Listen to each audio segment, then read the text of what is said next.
बॉलीवुड के सदाबहार सुपरस्टार देव आनंद का जन्म एक मिडिल क्लास फैमिली में हुआ था।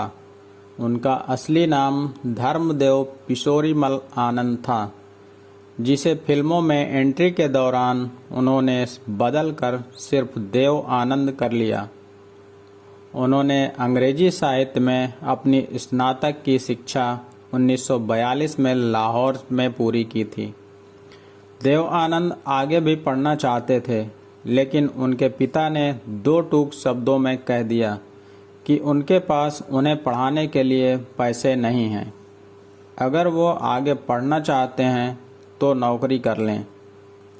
यह बात सुनकर देव आनंद मुंबई आ गए और तब उनकी जेब में केवल 30 रुपए थे।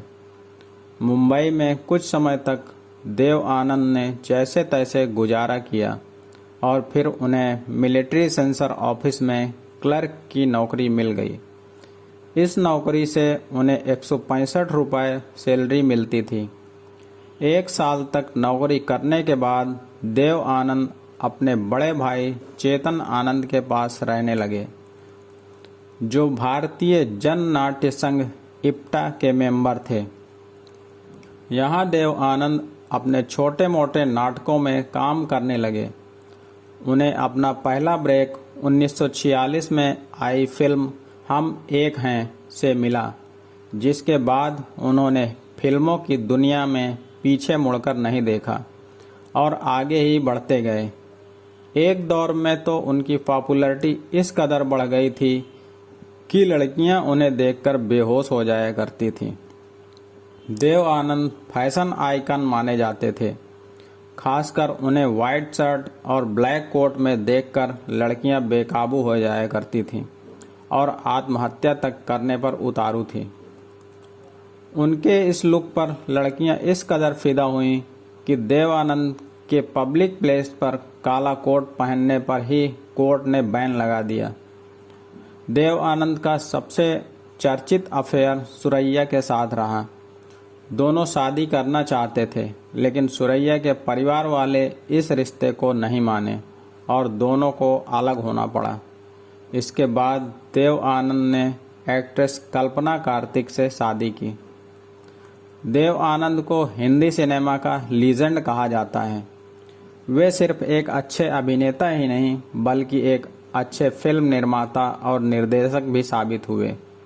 हिंदी सिनेमा में करीबन 6 दशक तक अपनी अदाकारी का जादू बिखेरने वाले देव आनंद की जिंदगी से जुड़े कई मशहूर किस्से और रोचक बातें हैं, जो आज भी सुने और सुनाए जाते हैं।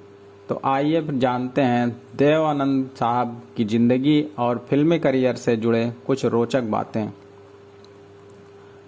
देव साहब की दीवानगी उस समय इस कदर थी कि जब वो सफ़ेद शर्ट के साथ काला कोट पहनते थे, उन्हें लोग देखते ही रह जाते थे।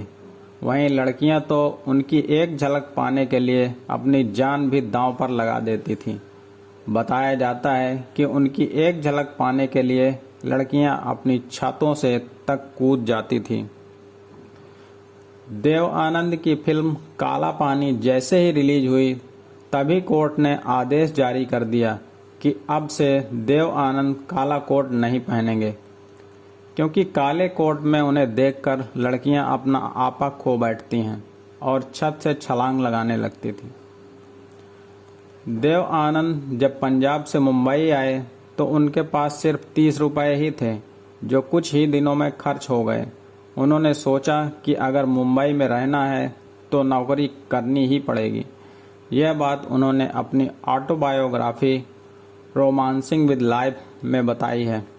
काफ़ी मशक्क़त के बाद उन्हें मिलिट्री सेंसर ऑफिस में क्लर्क की नौकरी मिल गई। यहाँ उन्हें सैनिकों की चिट्ठियों को उनके परिवार के लोगों को पढ़कर सुनाना होता था। देव आनंद को फिल्म विद्या की शूटिंग के दौरान ही सुरैया से प्यार हो गया था।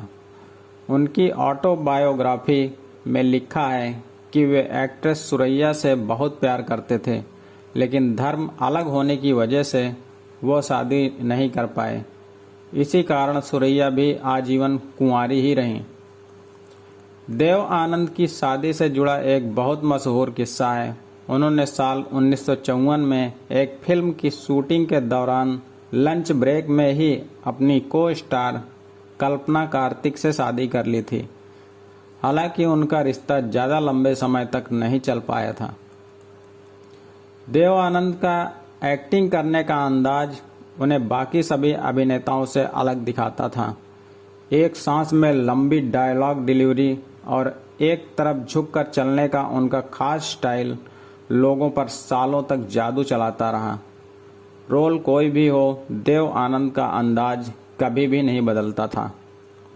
देव साहब के बारे में कहा जाता है कि उस जमाने में हर एक्ट्रेस उनकी हीरोइन बनने का सपना देखती थी।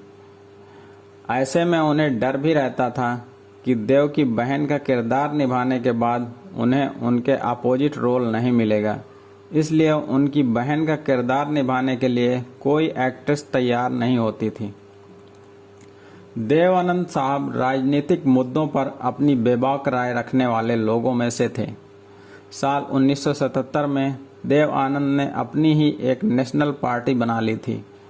बॉलीवुड की कई नामी हस्तियां जैसे धर्मेंद्र, हेमा मालिनी, संजीव कुमार, शत्रुघ्न सिन्हा और रामानंद सागर भी उनकी पार्टी से जुड़ गए।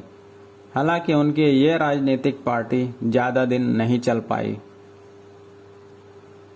देव आनंद की मुख्य अभिनेता के रूप में आखिरी फिल्म चार्जशीट थी।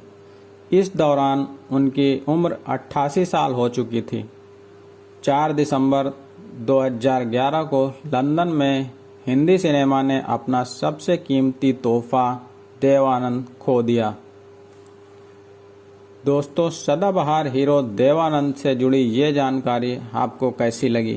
कृपया हमें कमेंट करके बताएं तथा वीडियो को लाइक करें और चैनल को सब्सक्राइब करना ना भूलें। धन्यवाद। जय हिंद।